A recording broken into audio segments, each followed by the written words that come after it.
history that I want to talk about today is the history of Sacred Heart devotion in our diocese in recent years. But just a little bit going back. Of course, we all know the Gospels where St. John, the evangelist, at the Last Supper, lays his head on the breast of our Lord Jesus Christ, where the heart is beating, right?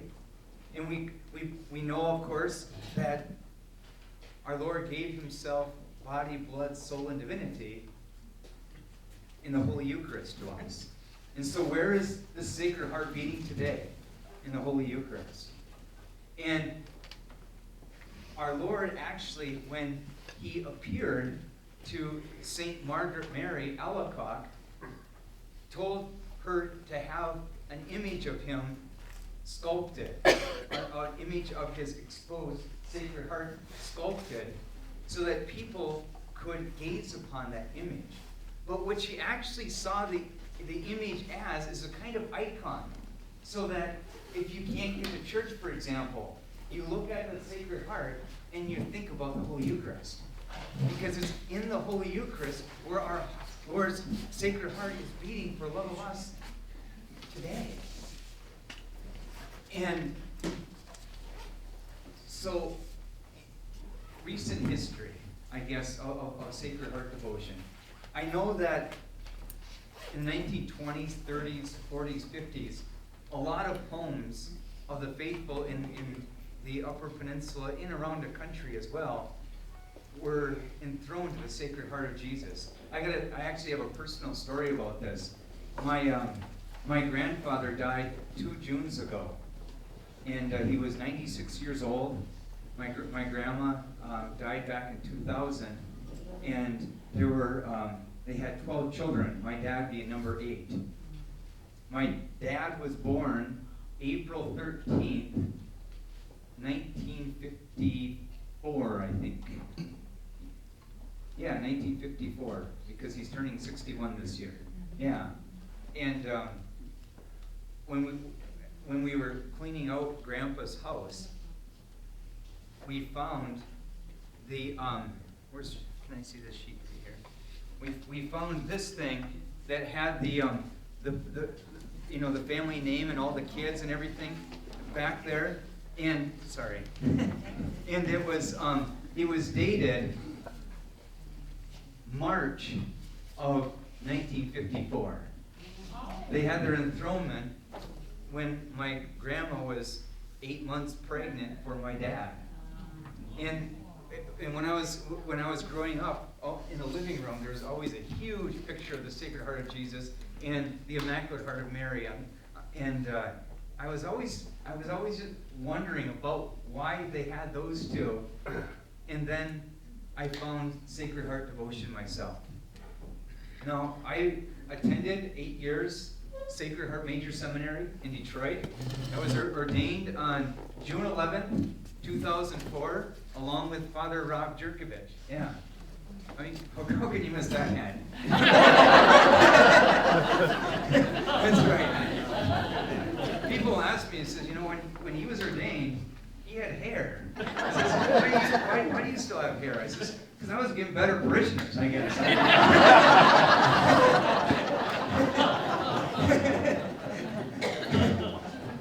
But yeah, Father Rob and I were ordained the same day. And but I don't remember, even though we went to Sacred Heart Major Seminary, I don't remember studying much about the Sacred Heart at the seminary. I came out of there, of course, loving our Lord Jesus Christ, but I didn't have a specific devotion to the Sacred Heart of Jesus. And in my first assignment, which was Bessemer, Wakefield, Marinesco, I met a man, Dave Lynott, who was the brother of Steve Lynott, who used to work at the diocese. I think he still helps out at the diocese here. But Dave Lynott, and Dave had been trying to promote Sacred Heart devotion in that area for about 10 years. and most of it was, according to human standards, a failure. For 10 years, I think he was only able to get like 3 or 4 homes enthroned to the Sacred Heart. And he was trying to sell it to priests, to deacons in the area, and just nothing. You know, daily mass goers, he was trying to get them excited about it, nothing. And, you know, the common response is, didn't that go out with Vatican II?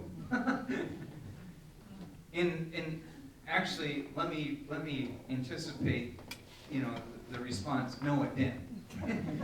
I mean, people stopped practicing it, but Vatican II documents say beautiful things actually about Sacred Heart devotion in the Vatican document on the Holy Liturgy.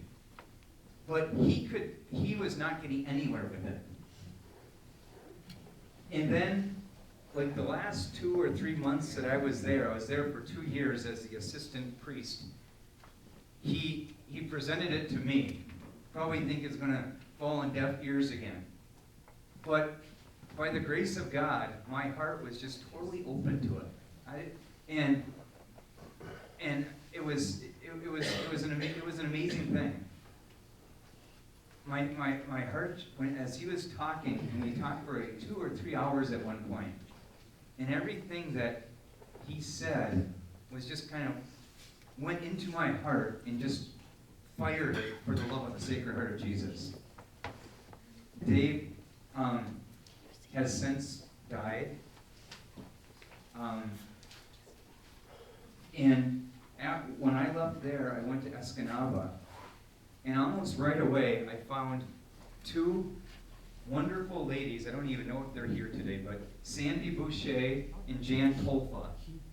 And I talked to them about it, about Sacred Heart devotion and wanting to enthrone homes to the Sacred Heart, and the promises that our Lord had made to St. Margaret Mary about, you know, if you enthrone homes to his Sacred Heart, that he will pour abundant blessings on those homes. And by honoring him in the Sacred Heart, you are making up for all those who dishonor him by, as Deacon Steve said, negligence, by sacrilege, by lukewarmness, by not caring. And he promised to pour out these tons and tons of blessings. And that was the thing. It's like, don't we need blessings? I mean, don't we need blessings in our families and our homes? And I'm thinking, like, here's a promise that our Lord had made, and people think his promise, who is the same yesterday, today, and forever, went out with Vatican II. I'm like, dude, you know. And by the grace of God, their hearts were open. And so, what would happen for my 2 years there in Escanaba? Every Wednesday at about 3 o'clock, they would pick me up. They would drive me to the place that was going to be enthroned. We would enthrone the home. Most of the time, they would give us dinner. and then they would drop me off. And what happens when you enthrone your home is a statue just like this, stays in your home for a week before the actual enthronement. Because Mary always points to Jesus, right? And so, in my 2 years there, we were able to enthrone 110 homes. 110 homes. And how I know it was bearing fruit is about 2 or 3 months before I was moved, I was asked by a group of the faithful there who, again, for about 10 years, had been trying to start perpetual adoration in the Escanaba area, and meeting up with a lot of resistance. Now, do you ever notice that in your life, and in anything that's successful, Easter is always on the other side of Good Friday? So I'm telling you about the successes I had. I believe that came from Dave Lynott being faithful and persevering all those years. when he could have given up. And I think those, and let me just finish the story before I tell you what I think. and so then these people came to me and basically asked me, can you get the priest to do something? and basically what had happened is they couldn't find a place to start up an adoration chapel, 24/7 adoration chapel. And again, all adoration comes from Sacred Heart devotion.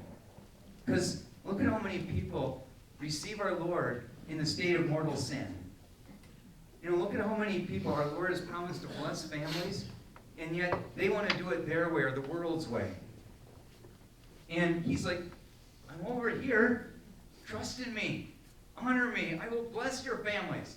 I will bless your undertakings. We're going to talk about that this afternoon, about those promises of our Lord in the Sacred Heart. And can you imagine how sad that must cause him to be? I mean, here he is, ready to pour out all these graces upon us, and yet we neglect him. I'm like, I wonder what Oprah has to say about my family. You know? Right? I mean, it must hurt our Lord so much. He wants to bless us abundantly. Well, adoration isn't just for us. You know, and so many people who do adoration tell me that it's their favorite time of the whole week. And that's wonderful and everything, because we're made to know to love and to serve God. And, you know, giving him your time is a huge thing. So you're going to feel good, of course. But one of the reasons for adoration is to make reparation for the sins of negligence and offenses and sacrileges and just plain lukewarmness and indifference that we make to our Lord Jesus Christ. And so what happened is, you know, there was the territorial battles going on, right? It's like, well, you can't have it at this parish because my parishioners would have to go to your parish, and you can't have it at my parish, right? So we were thinking about alternatives because we knew that the Lord was wanting this, right? And so we were thinking about Holy Name School. The problem is that there's kids there, right? And so if you do it at Holy Name School, they have a nice little chapel there. Everyone who does it during the school day when kids are there are going to have the Safe Touch programs, right? And so we thought that would just be too difficult, you know, to have people want to do adoration, go through the virtues training and in safe environment and all this. And so you kept on praying, just persevering, knowing that if the Lord wants us, he's going to open a door. And then finally, one time, somebody says, oh, well, St. Francis Hospital. He says there's a chapel right off the side of the lobby, the waiting room. And it's plowed, it's a hospital, right? It's guarded, there's people there, there's lights, you know, are on. And so from that time until today, there's been 24 hours, 7 days a week, adoration at St. Francis Hospital in Escanaba. And you know what? You know who the first ones to sign up for it? About 110 families that had enthroned their homes to the Sacred Heart of Jesus. Isn't that amazing? That's actually what this pin is here for. Starting up that 24-hour adoration. And then I was moved to Stevenson.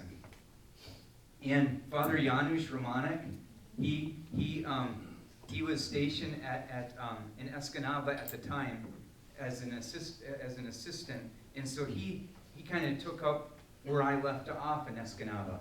But then I went to Stevenson a couple of years later because I didn't destroy that parish. They gave me another parish. And that's when I enthroned Deacon Steve's and Jackie's home to the Sacred Heart. But at the time, you know, it was probably me and, you know, all this busy stuff that I was doing. They weren't as receptive, right, to it. It was you. It was me. I know. Yeah. But then, by the grace of God, about a year or two later, Deacon Steve's sister brings pilgrimage groups to Medjugorje. And one of the priests that was on that pilgrimage group told them, and you can tell them more of the details, but told them, I want you to start spreading Sacred Heart devotion. And by this time, Deacon and Jackie had asked me to be their spiritual director. And so they came back and they told me that the priest had said this, and I says, if today you hear his voice, harden not your hearts. Yeah. Okay. But then Father Marty was down in Menominee, signed up down there. And one time I wasn't able to do it. I was doing something in Stevenson, and so they asked him to go with them. And he's like, sure, I'll do that. And by the grace of God, his heart was open. And so the four of us started enthroning homes down in the Menominee area. And of course, Father Marty's now moved here, and now he's spreading it around here.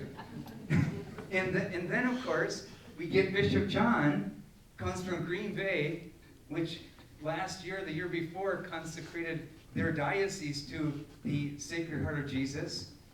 And now we're consecrating today our entire diocese to the Sacred Heart of Jesus.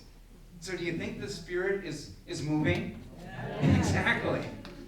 And again, Easter Sunday is always on the other side of Good Friday. And so even though the Lord is using us, it's been the prayers and the sacrifices of so many unknown souls that has led us to where we're at today. I believe that with all my heart. With all my heart. And again, just want to hit on, I know I have 5 minutes, I'm going to maybe take 10. I'm going to take 10. Offer it up. Consecration. A couple of you probably watched the videos that we did on YouTube. I think the last time I saw we had 10 hits. It's what? Over 200, really? Wow. 201, wow. Father Marty went on. He just hit me again.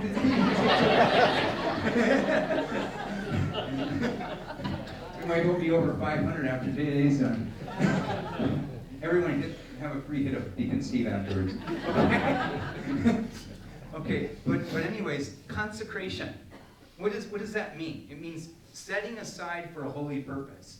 And in one of those videos, I explained to Deacon Steve that I always think of it in terms of my chalice at Mass.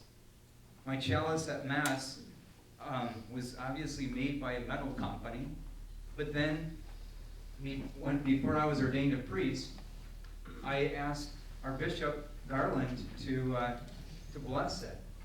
And so it was consecrated, it was set aside for a holy purpose. And so now I would not use it to drink Pepsi or Kool-Aid, right? And so the same thing with our diocese. Obviously, diocese being a Catholic diocese is already set aside for a holy purpose, right? But by consecrating it to the Sacred Heart of our Lord Jesus Christ, the point being is that everyone in the diocese who is serving our Lord, who's praying, all of it will be offered in love and in reparation for the offenses committed against the Sacred Heart of our Lord Jesus Christ. So, I think that is so important. And obviously, the more you understand it, the more you know it, the more you're going to be receptive to it. But even if you don't understand it, even if you don't subjectively kind of take it in, it's still objectively going to be the case. It's consecrated to the Sacred Heart of Jesus.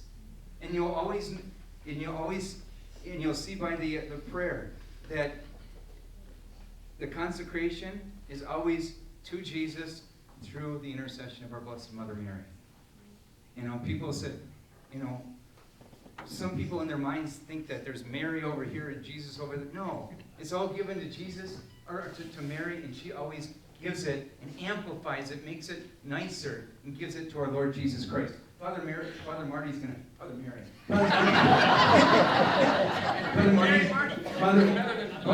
be talking about that today in his part.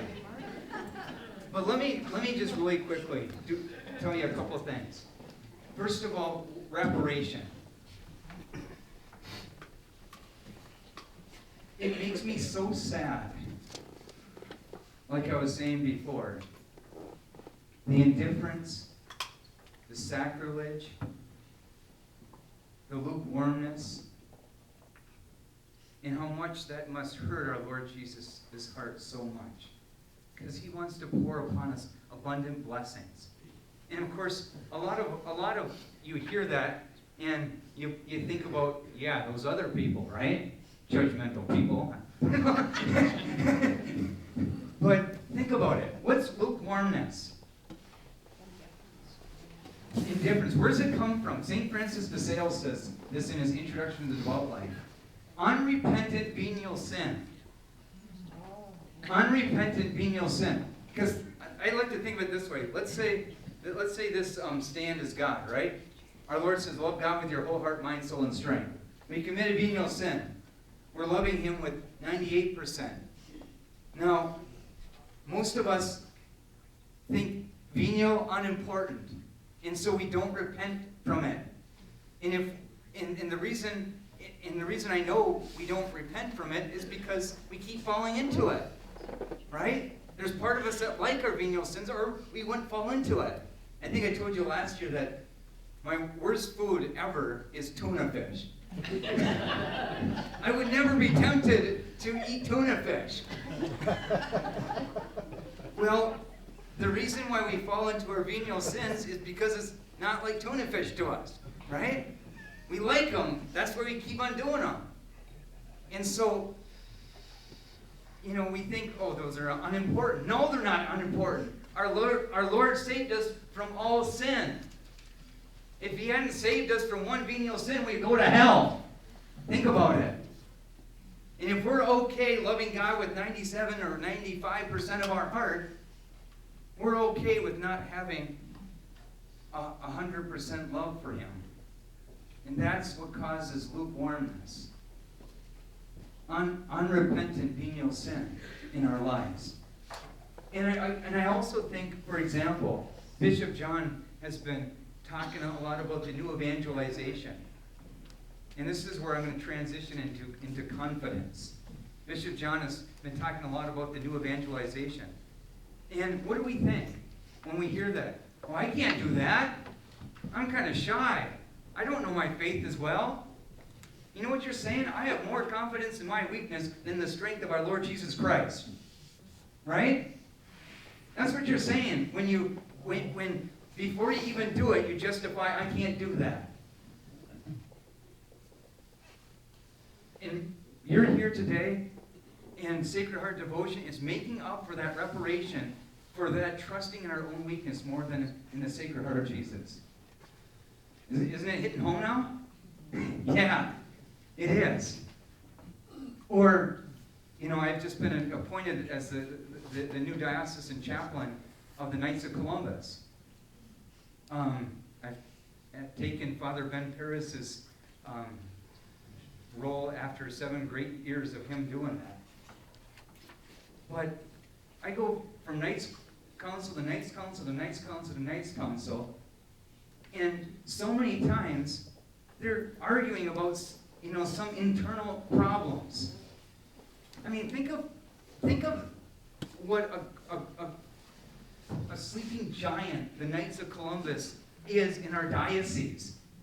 And think of the young Catholic guys who are being deprived of what the Knights of Columbus can give to them, because most, and maybe not most, but a lot of these knights are just sitting back and saying, well, I'm getting old, I can't do it, you know?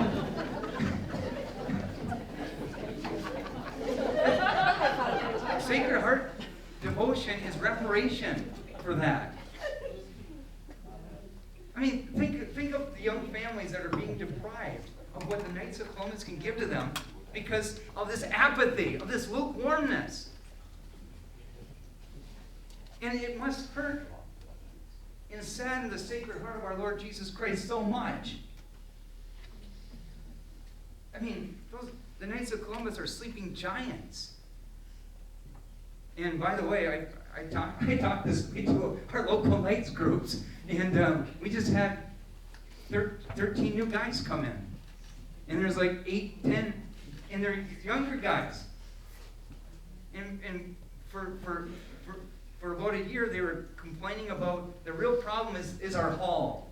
Like, your real problem is not your casing hall. Your real problem, you know? It breaks your heart. And the same thing with ladies groups, the same thing with prayer groups, becomes judgmental. Like, oh, they're not part of us. Must not be the real Catholics. The devil loves that crud. And we must make reparation for that. We've got to be the light of the world and the salt of the earth. And to have the confidence, not in our own abilities, but do you believe that when I was a little kid, even when I graduated from high school, and even when I was in college, I was really shy. I was very, very, very shy. But, you know, our Lord needs us to step up, and our bishop needs us to step up, my dear people. And the confidence. I just want to finish with this. I see it's going to be done in a minute or two.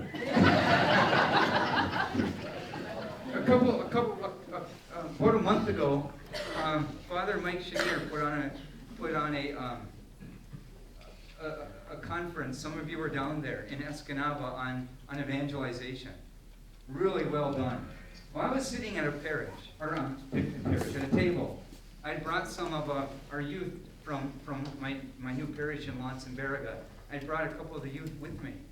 And I was sitting at this table, and I was talking about, before the presenter started, obviously, but I was talking to them about the power of the priesthood. About the power of the priesthood. And one of the promises we're going to talk about later is that a priest who is devoted to the Sacred Heart can touch the hardest of hearts. And I was talking about how, by the grace of God, I've done this. And it was to people that I was at first intimidated by. And these 3 people who were supposed to be pious or holy, who were sitting at my table with me, said, "Oh, you're going to be a little proud there, Father, eh? You're going to be being a little proud, you know, isn't that against humility?" It's like, excuse me? I said, this is the problem. We don't have confidence in our Lord Jesus Christ and in His sacraments. I knew that didn't come from me, Father Corey Litzner, as a human being. It came from Jesus Christ through the power of my ordination that He gave to me through his minister, Bishop Garland. That's where that power comes. It doesn't come from me. I know that. Left to myself, I'm going to fall into the deepest sin. And I hear people too saying, you know, they fall into sin and they're like, oh, I'm just so bad and I can't never overcome it. I'm like, yeah, great job trusting in yourself more than the power of our Lord. Get over it. Offer it up. Trust in Him. Right? That's where you get this confidence from. And that's where how you can go through the world, even though you see all these problems and difficulties around, and have a joy and be able to smile. Because your worry, your pessimism isn't going to help anyone. It's just going to destroy the energy that you could use to win the world for our Lord Jesus Christ and to make reparation. In the name of the Father, the Son, and the Holy Spirit. Amen.